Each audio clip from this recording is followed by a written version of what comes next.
Hello, and today we're going to be learning how to do an audio visualizer. This incorporates the graph editor, F-curves, and even particle simulation. It sounds a little bit overwhelming and daunting, but in fact, it's actually a very simple tutorial. And I feel like the beginner users to the advanced users should be able to follow along and learn from this. So let's begin. First, let's remove the splash screen, and we're going to hit delete.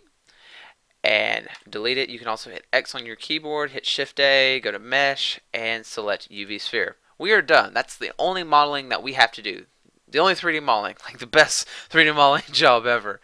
Drag out the menu, and we're going to change the frame rate to 30. Just know that whenever you get to the very end of this tutorial, you will not be able to change your frame rate again, because it will mess with the audio sync. So you need to get the exact frame rate that you want at the very beginning. Alright. Hit the corner of the little view right here, which should duplicate the 3D view. And we're going to click on this, bring up the menu, click on Graph Editor. Now, you can use the middle mouse button on your mouse and hold it down and move. Click and drag to go where you want. Zoom in with the little scroll wheel on your mouse and make sure you go on frame 0. Okay, now that we're on frame 0, we need to bring this sphere and identify it in the graph editor. So if we hit I and then scale, so I on our keyboard and then scaling, you'll see that it will appear right here. Now we're already ready to start bringing the audio in. So click on key and go to bake sound to F curves. Beard, that's where I put it at, I don't know why. And then you and I song. Now, there's different settings right here. Lowest and highest frequencies allows you to change the range. So let's say you have a sound bar with bars that are higher and some that are lower. That's how you would accomplish that. Attack time is how long it takes to get to that peak, whereas release time is how long it takes to dissipate, and threshold, and different things like that. Bake sound to F curves. We're good to go. Alright. So as you can see, it's done the graph. Where did the sphere go? Well, I'll tell you. Whenever we go through the frames, you'll see that the sphere goes with the volume of the music. Awesome. But you're going to say, but VFX Blender, I want to see the audio, like I want to hear the audio synced up with the object. I completely understand. Let's do that. Click on this menu and go to Video Sequence Editor. And once we've done that, make sure you're on frame 0, hit Shift A, go to Sound. We're going to select the same song and add sound strip. Alright.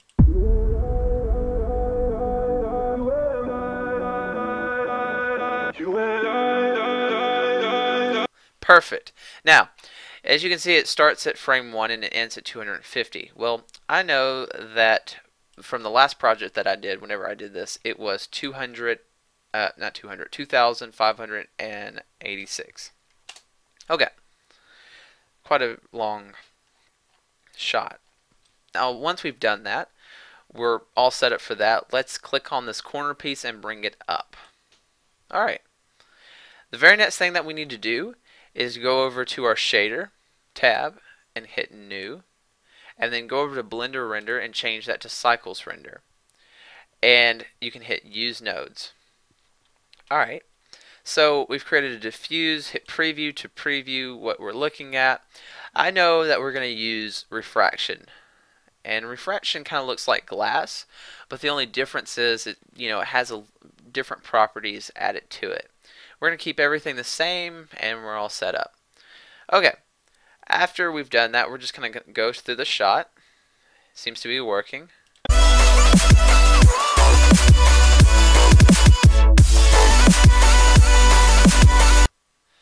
Alright, the next thing we need to do is click on playback and click AV sync. This is going to sync it up.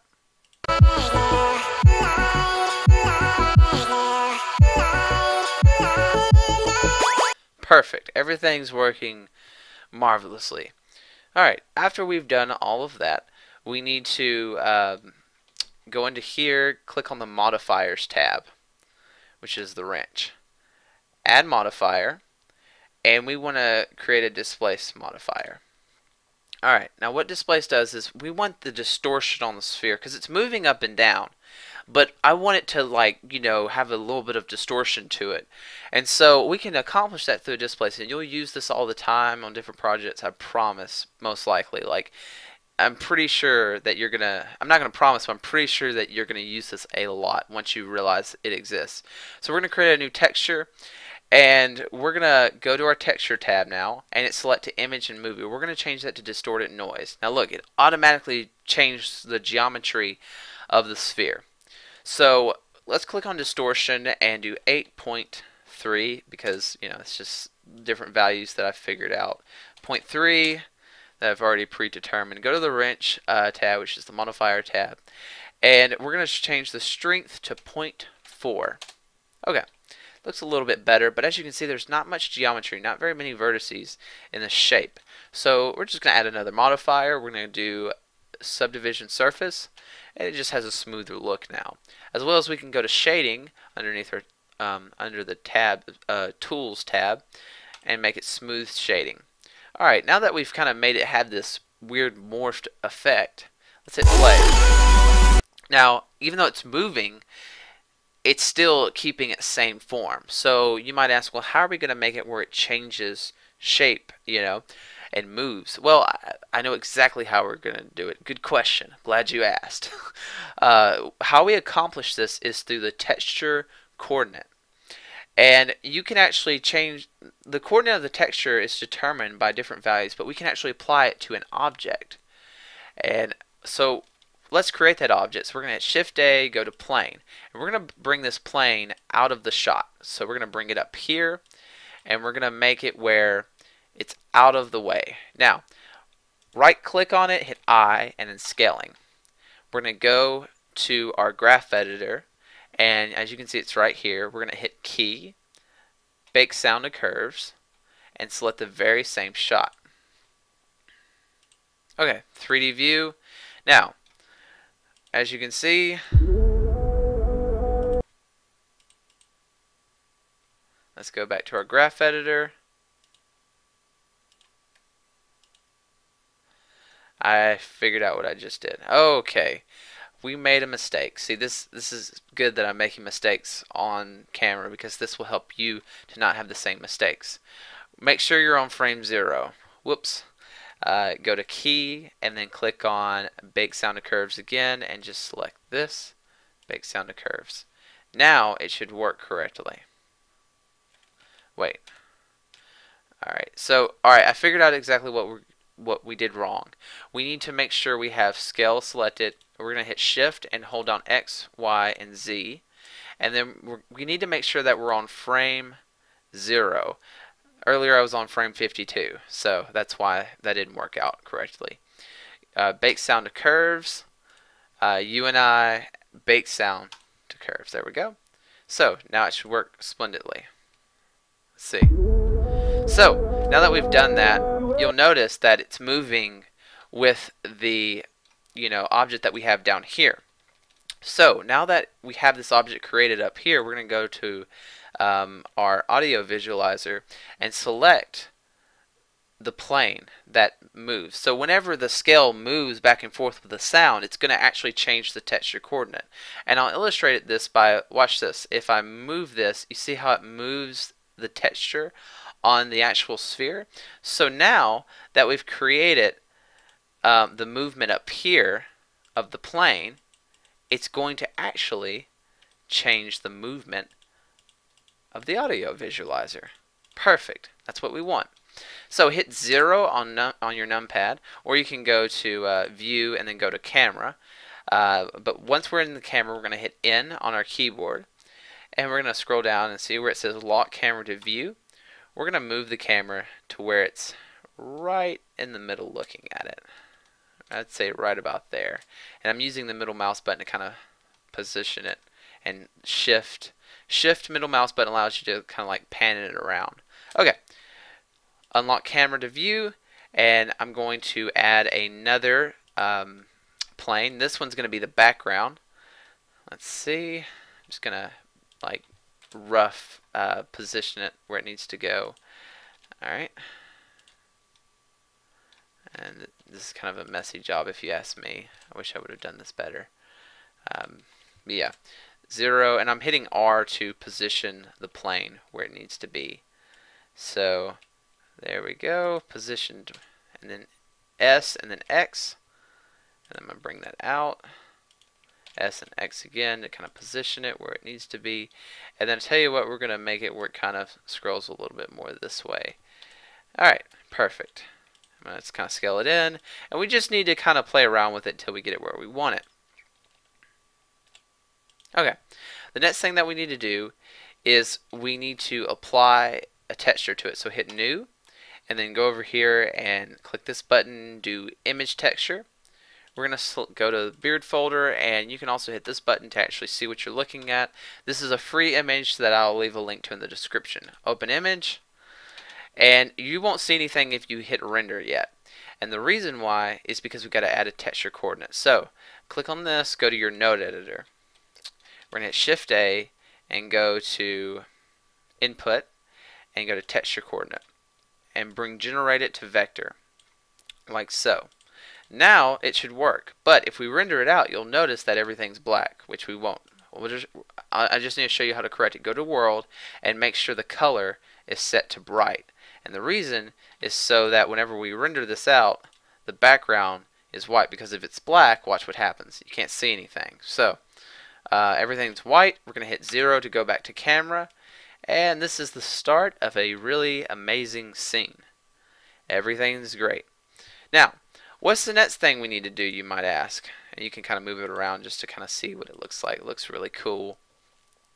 What's the next thing we need to do? We need to create particle simulation. Dun dun dun. Hit Shift A, and then we're going to add a UV sphere. We're going to bring it over here. Bring it up and position it where it's right behind the audio visualizer. We're going to make it small, like so. And let's see where it's positioned at. I'm going to position it right in the center of the audio visualizer. There we go. Alright, now that we've selected that, go to your particle tab and hit New. Now I know the number of particles we want is 2500, and we want the end of the animation to end on the last frame, so 2586. And also the bass, it starts getting fast about, let's see, so 339 is when it bum bum bum bum. So we want the particles to start right then. So 339, but actually we're going to make it 320 so that it has enough time for the particles to show by the time that it starts building up. So 320, and then the very next thing that we're going to want to do after that is we're going to go and select Object under Render by going to the Render tab, and we can actually change what particles come out of this object. So we're going to make that object real quick. So hit Shift A and go to Mesh and then click on Isosphere, and I'm just going to drag it way out of the way, okay, way over here. Now we're going to right select this and click on the object, go to Isosphere, the object we just selected, and now you're going to notice that it's creating little isospheres, the ones that we just made, but they're a little bit big. So the way to correct that is just to size this object down, like so. And now you can see they're very small. But look, they're falling down. Well, how are we going to fix that, I wonder? Well, I'll tell you how we're going to fix that. We're going to go to the Particles tab, and we're going to go to, let's see, it should be in Filled Weights. There we go. And we're going to change the gravity from 1 to 0. And whenever we change the gravity off, then you'll notice that everything will just start floating.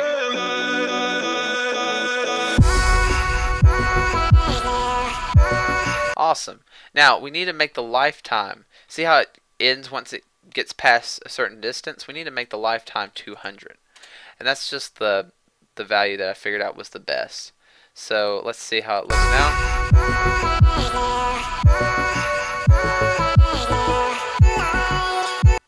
Alright, let's render it out. Awesome. Everything looks good. It's looking really good. Go to Solid, and at a certain frame, I believe it's right here, it starts building up again. And we're going to add a force field and make it where the particles get even faster whenever it builds up. So I think it's right here. Let's figure out.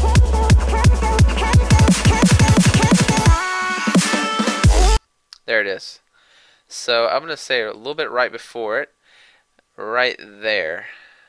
Alright, so I'm going to select right here by left clicking to put this little position right there, and then hit Shift A and go down to Force Field. Click Force. Alrighty, now go to our Force Field settings, and we're going to make the strength 0, and then hit I. Make sure our mouse is over the strength, and it created a keyframe.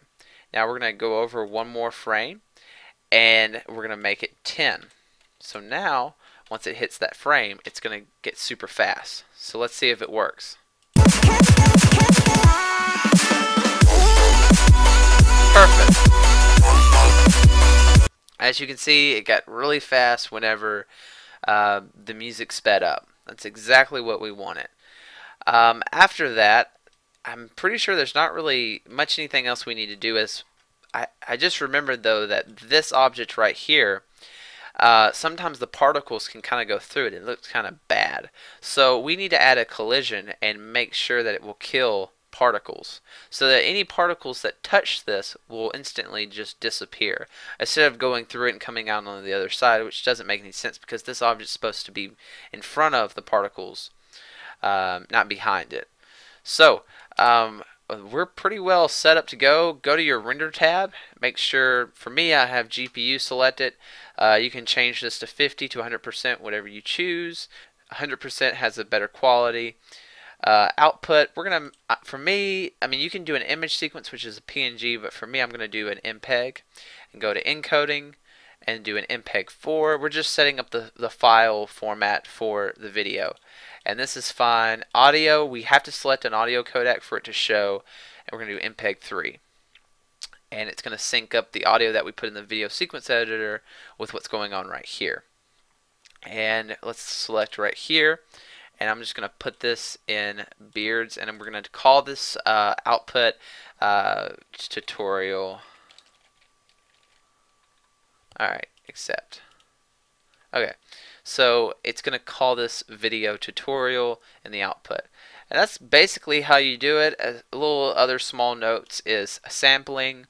You might want to bring the sampling down to like maybe 35 because it is kind of a saturated image, so there's no need of having a high sample rate. As well as if you have a graphics card, then you need to change it to fixed. If you have a CPU, don't worry about it, but if you have a graphics card, change it to fixed and make this 264 and make this 264, and let's render it out. Looks good. Let's render it over here. And how you render it is hit F12, by the way. I forgot to mention that.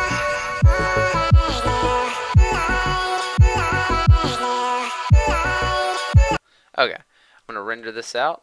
Render image. Yeah. So that looks really cool. It just has an amazing look to it. If you want to render out the animation now, you just hit render animation, and we're good to go. So it's going to start the animation. It starts out kind of big because there's like a boom at the very beginning. I'm going to leave the audio files in the description as well as the background picture. You can follow this complete tutorial from start to finish by just watching the video. Subscribe for more amazing content and videos. If you use this project for any type of thing that you might be working on it, all I ask is that you just credit this channel. You can use it for professional or commercial use, whatever you want. I just credit would, you know, where credit is due. And I'm glad to show you guys this thing that I've been working on. I got a lot of good feedback from it. People think it looks awesome. And if you want more content, like I said, subscribe, and more amazing videos on the way.